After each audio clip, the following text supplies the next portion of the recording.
नमस्कार। देश में इस समय हर तरफ राम मंदिर आंदोलन की चर्चा है, उससे जुड़ी हुई राजनीति, उससे जुड़े हुए आंदोलन, कौन किसको बुला रहा है, नहीं बुला रहा है, कौन आएगा, कौन नहीं आएगा, कौन रूठ गया, किसको मनाया जा रहा है, किसको नहीं मनाया जा रहा है, तमाम तरह की चर्चाएँ हैं।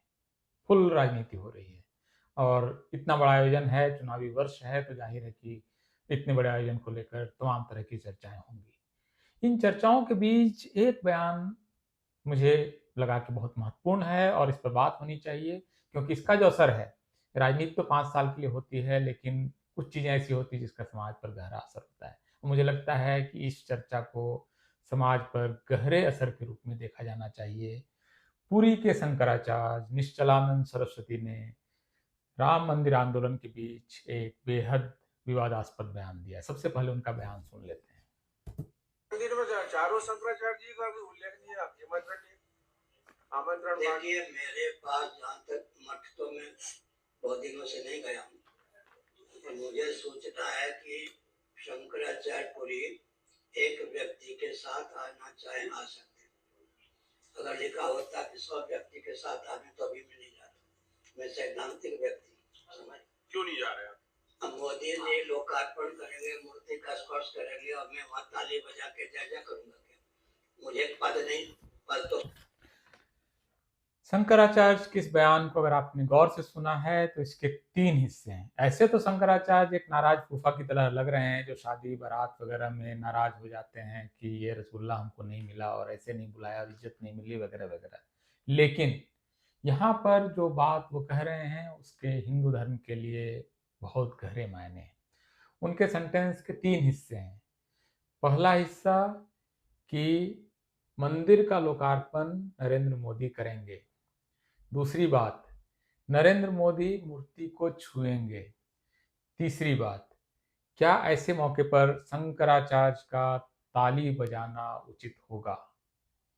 इन 3 बातों के संदर्भ में आप अगर देखें तो ये हिंदू धर्म में लंबे समय से चली आ रही बहस के हिस्से के तौर पर आप इसको देख सकते हैं, जहाँ पर हिंदू धर्म का एक हिस्सा लगातार प्रगतिशील होने की कोशिश कर रहा है, जो समस्याएं हैं उसको निपटने की कोशिश कर रहा है। दूसरा हिस्सा ग्रंथों में घुस रहा है, पुरातन की तरफ जा रहा है, पीछे मुड़कर देख रहा है और समाधान वो ढूंढ रहा है वैसी जगह पर जहाँ से समस्याएं आई हैं।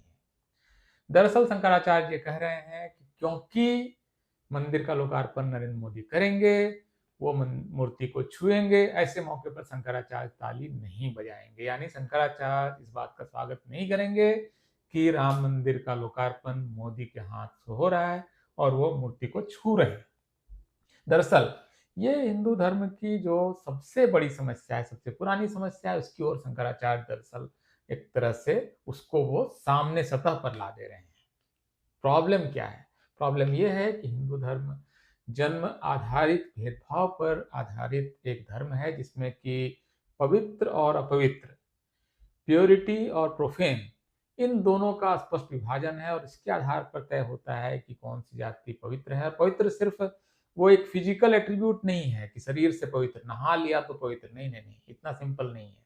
वो मोरल पवित्रता, उसके जन्मजात मिली हुई पवित्रता, ये सारी पवित्रताएं उसमें जुड़ी हुई हैं। ये स्पिरिचुअल पवित्रता, आध्यात्मिक तौर पर कौन पवित्र है? हो सकता है कि सबसे साफ सुथरा नहाया हुआ जो शूद्र होगा, उसके मुकाबले 10 दिन से नहीं नहाया हुआ, गंदगी में लिपटा हुआ ब्राह्मण उसके मुकाबले शुद्ध होगा और पवित्र होगा, क्योंकि उसकी पवित्रता का एकमात्र स्रोत शारीरिक पवित्रता नहीं है। उसकी जो पवित्रता है, जो उसकी शुद्धता है, उसका स्रोत उसको जन्म से मिले हुए विशेषाधिकार से है, जो उसने पिछले जन्मों के बल्कि जन्म जन्मांतर के कर्मों से हासिल की हुई जो उसकी पवित्रता है, वो पवित्रता अभी अभी नहाकर निकले हुए शूद्र की पवित्रता पर भारी है। नरेंद्र मोदी निश्चित रूप से उस दिन नहा धोकर जाएंगे, ऐसी कोई समस्या तो है नहीं। वो बिल्कुल साफ सुथरे अच्छे ड्रेस में जाएंगे, लेकिन वो मूर्ति को छू देंगे, इससे शंकराचार्य को दिक्कत है। ये है समस्या।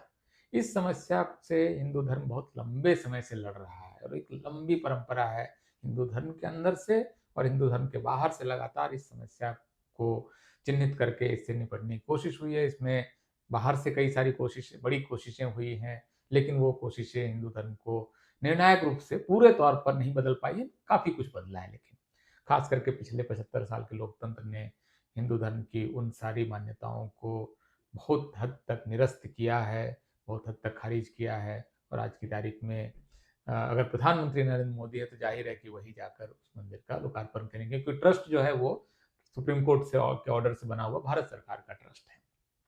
तो शंकराचार्य को दिक्कत है, क्योंकि उनको लगता है कि हिंदू धर्म को तो ऐसे नहीं चलना चाहिए। शास्त्रीय आधार पर बात करें, ग्रंथों के आधार पर बात करें, तो दरअसल ऐसे तरीके से नहीं चलना चाहिए। यहाँ पर शंकराचार्य और तुलसीदास दरअसल एक जगह पर खड़े हैं। तुलसीदास जिसको लेकर इतना सारा कुछ, इतने विवाद हैं, इतनी चर्चाएं हैं, और ये बहुत अच्छा है कि अयोध्या का जो एयरपोर्ट है उसका नाम तुलसीदास के नाम पर नहीं रखा गया है और आदि कवि महर्षि वाल्मीकि के नाम पर रखा गया है। बहुत सोचा समझा हुआ कदम है, क्योंकि तुलसीदास एक विभाजनकारी व्यक्तित्व हैं। वो हिंदू धर्म के पथभ्रष्टक हैं, और खास करके आप देखेंगे आर्य समाज के टेक्स्ट में इसकी काफ़ी आलोचनाएं हैं। ये हिंदू धर्म के पथभ्रष्टक तुलसीदास भी एक किताब ही है जिसका मैं जिक्र कर रहा हूँ। अब उन्होंने, देखिए, तुलसीदास शंकराचार्य एक जगह पर कैसे खड़े होते हैं। मैं आपको रामचरितमानस के उत्तरकांड की 2 चौपाई सुनाता हूँ। दोनों चौपाई गीता प्रेस गोरखपुर से के मूल टेक्स्ट से ली गई है। इसमें एक भी शब्द इधर उधर नहीं है, आप चेक कर सकते हैं अपने घर में, अगर है तो आप निकाल कर देखिए। अब मैं वो 2 चौपाई पढ़ रहा हूँ। पहली चौपाई उत्तरकांड। जे बरनाधम तेली कुम्हारा, स्वपच किरात कोल कलवारा, पनारी मुई गृह संपत्ति नासी, मूड मुड़ाई हो ही सन्यासी। अर्थात अनुवाद भी गीता प्रेस गोरखपुर का है। तेली, कुम्हार, चांडाल, भील, कोल और कलवार आदि जो वर्ण में नीच हैं, स्त्री के मरने पर अथवा घर की संपत्ति नष्ट होने पर सिर मुड़ाकर सन्यासी हो जाते हैं। कितनी नफरत है, देखिए यहाँ पर। जे बरनाधम तेली कुम्हारा, सुपच किरात कोल कलवारा। तेली, कुम्हार, चांडाल, भील, कोल और कलवार आदि जो नीच वर्ण के हैं, जो वर्ण में नीच है, मतलब आदमी एक ही जगह से सब लोग निकले हैं, एक ही जगह, एक ही माँ के शरीर से निकले हुए लोग हैं, तमाम अपनी अपनी माताओं से अलग अलग। जैसे कबीर साहब पूछते भी हैं ना कि भाई अलग रास्ते से क्यों नहीं आए, अगर तुम ऊंचे हो या कुछ विशिष्ट वर्ण के हो, आते तो सभी लोग एक ही जगह से है ना। या देखिए, अब इसी की अगली चौपाई में पढ़ रहा हूँ। ते विप्रन सन आप पूजा वही, उभय लोक निज हाथ नसा वही। विप्र निरक्षर लोलुप कामी, निराचार सट विसली स्वामी। अब इसका गोरखपुर का अनुवाद देखिए, गीता प्रेस गोरखपुर का। अब ये जो तेली, कुम्हार, चांडाल, भील, कोल और कलवार हैं, वे अपने को ब्राह्मणों से पुजवाते हैं और अपने ही हाथों दोनों लोगों का नाश करते हैं। अब ये क्या है, ये किस तरह का टेक्स्ट है? ये अगर हिंदू धर्म का टेक्स्ट है तो हिंदू धर्म को बांटने के लिए किसी अंग्रेज या किसी और की जरूरत ही नहीं है। खुद ही इतना विभाजन तो हिंदू धर्म के संत कहे जाने वाले तुलसीदास पैदा कर रहे हैं। अगला चौपाई सुनिए, और मतलब भरा पड़ा है। शूद्र करही जप व्रत तप नाना, बैठ बरासन कहीं पुराना। मतलब शूद्र इस समय जप व्रत तप कर रहे हैं, बैठ बरासन, बड़े आसन पर बैठकर कहीं पुराण का पाठ कर रहे हैं। दिक्कत है क्या? हिंदू हैं, पुराण का पाठ कर रहे हैं, बड़े आसन पर बैठे हुए हैं। वो ब्राह्मणों से अगर ज्यादा पढ़ा लिखा है, ज्यादा समृद्ध है, तो पूजा तो करवाएगा ही। एक शूद्र भी अगर अपनी एक दुकान खोलता है, वहां एक ब्राह्मण को अगर नौकर रखेगा तो आदर तो लेगा ही लेगा। इसमें दिक्कत क्या है? यही तो मतलब, ऐसे ही तो समाज होना चाहिए। लेकिन तुलसीदास की विचारधारा जो है वो, क्योंकि इसमें समस्या है, और उसी विचारधारा का प्रतिनिधित्व करते हुए शंकराचार्य इस बात को कह रहे हैं कि नरेंद्र मोदी मूर्ति को छू देंगे और हम ताली बजाने नहीं जाएंगे। बहुत ही अजीब बात है। और एक समस्या और है, हिंदू धर्म का जिन लोगों ने अध्ययन किया है वो जानते हैं कि हिंदू धर्म में मुख्य रूप से 3 मुख्य धाराएं या परंपराएं हैं, द्वैत, अद्वैत और द्वैताद्वैत। शंकराचार्य जो हैं वो अद्वैत परंपरा के हैं, जो जीव और ब्रह्म को एक मानते हैं, अहम ब्रह्मास्मि बोलते हैं, या एको ब्रह्म द्वितीयो नास्ति बोलते हैं। अगर ये परंपरा है तो वहाँ तो बहुदेववाद नहीं है, वहाँ तो कोई राम और कृष्ण नहीं है। तो आपको इस बात क्यों पड़ी हुई है कि राम मंदिर में जाकर कौन मूर्ति का लोकार्पण करेगा, कौन छू देगा? आप तो ब्रह्म और जीव को एक मानने वाली परंपरा से हैं। आप तो राम मंदिर में शायद जाएँगे भी नहीं कभी। किसी मंदिर में नहीं जाएँगे, शायद कृष्ण के मंदिर में भी नहीं जाएँगे। तो आप इस विवाद में क्यों पड़ रहे हैं? शंकराचार्य के भाषण की मुझे लगता है इस वक्तव्य की निंदा होनी चाहिए और हिंदू धर्म को सुधार के रास्ते पे चलना चाहिए और उनको बाबा साहब डॉक्टर भीमराव अंबेडकर का सभी हिंदुओं को एक टेक्स्ट ज़रूर पढ़ना चाहिए जो एनालिसिस ऑफ कास्ट है, जिसको कि उन्होंने सवर्ण हिंदुओं की सभा के लिए तैयार किया था भाषण।